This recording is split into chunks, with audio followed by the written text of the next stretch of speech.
tourists also. I English. also paint. Tapos, yung sa inyo, parang ito na ako doon tayo, makinig yan sa kanya. Tapos, magbigay. Hanging cabins? Why do you name it hanging cabins? Because the cabins there are hanging.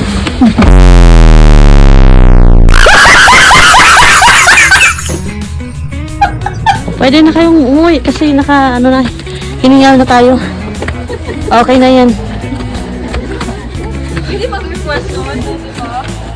Kuya, gusto na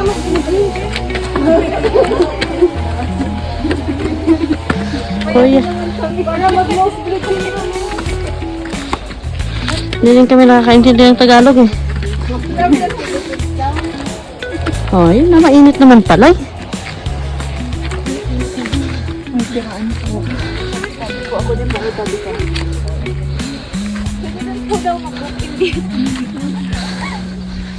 Sa mga bakante.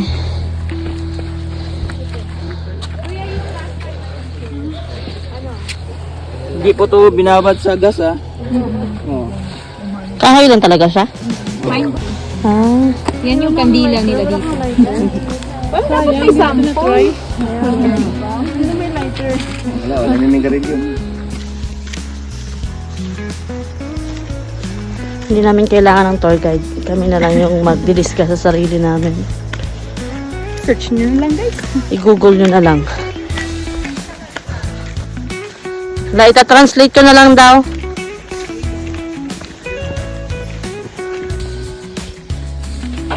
Say hi. Say hi to my vlog. tayo? Hi. Believe we have shortcut dito.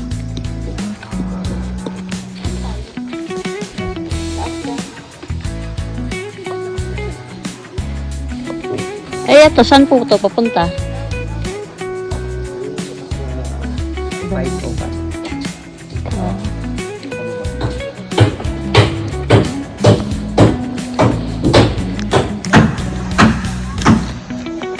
Binabalso gusto mga po po siya. And sinisira po ng mga wild animals, kagaya ng mga bayawak, ganoon po. Kaya naisipan nila na ihang po. And lately lang po yung hanging cabins na 1960s po nag-start yan, pinaka-latest dyan is December 2010 po.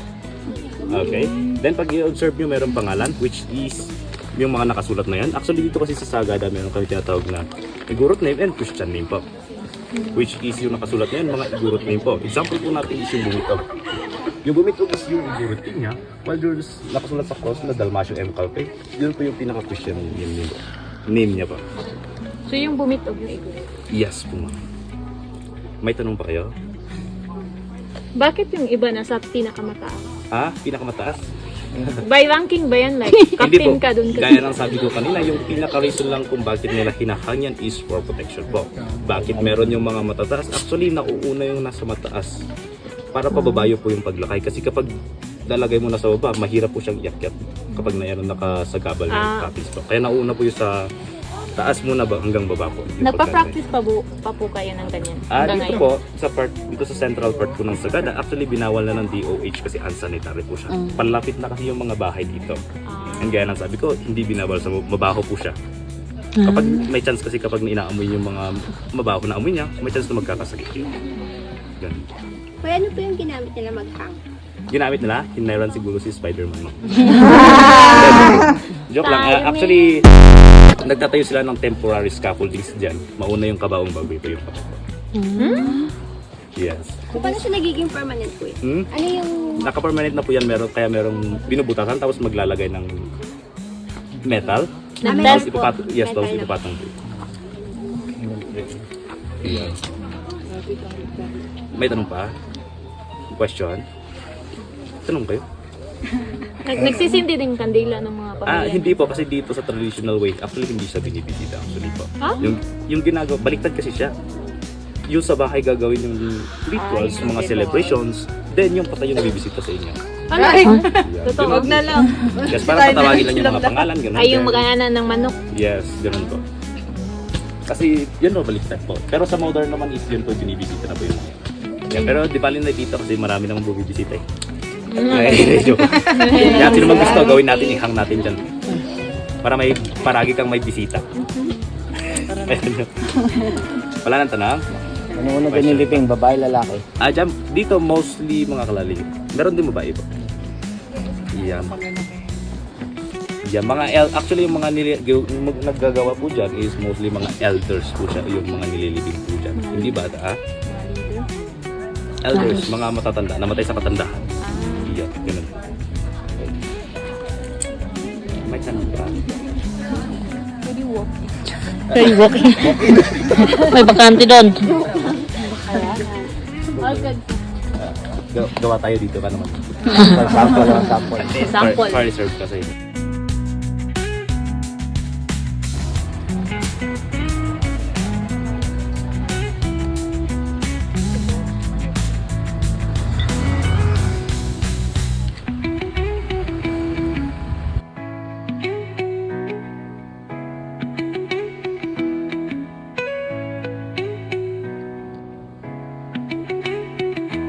Under his wings, I'm safe tonight. Shadow of the Most High.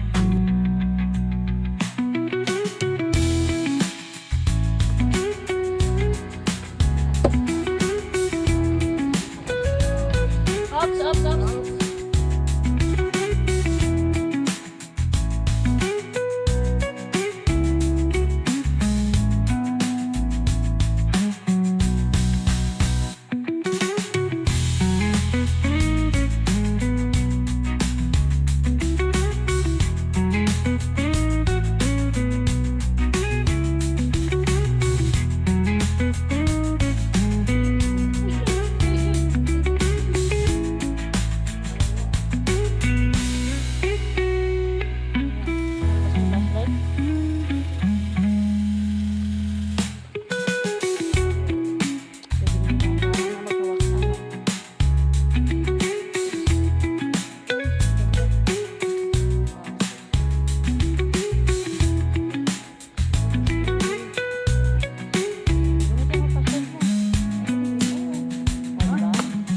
Perfect.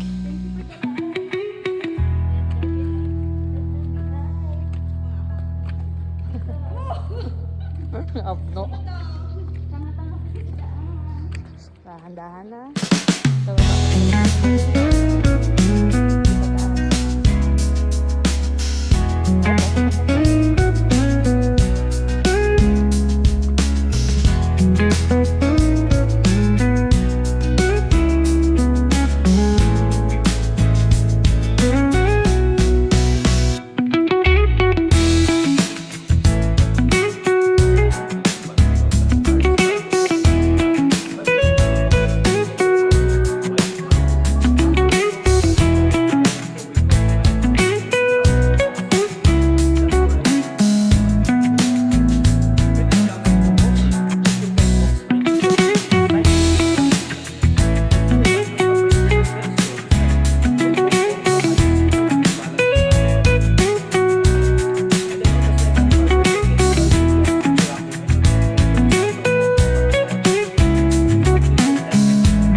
po, ang gulo-gulo na.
Huwag kayong tumagod.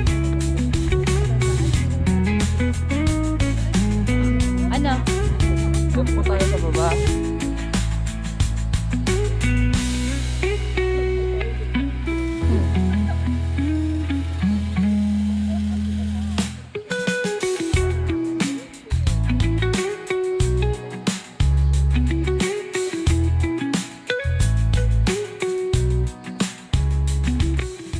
Tanga kasi.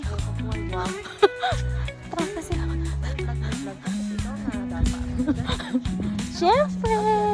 Siyempre. Ganda. Baliktarin ko. Wah, bagay ah. Ikaw na. Take over. Hi guys.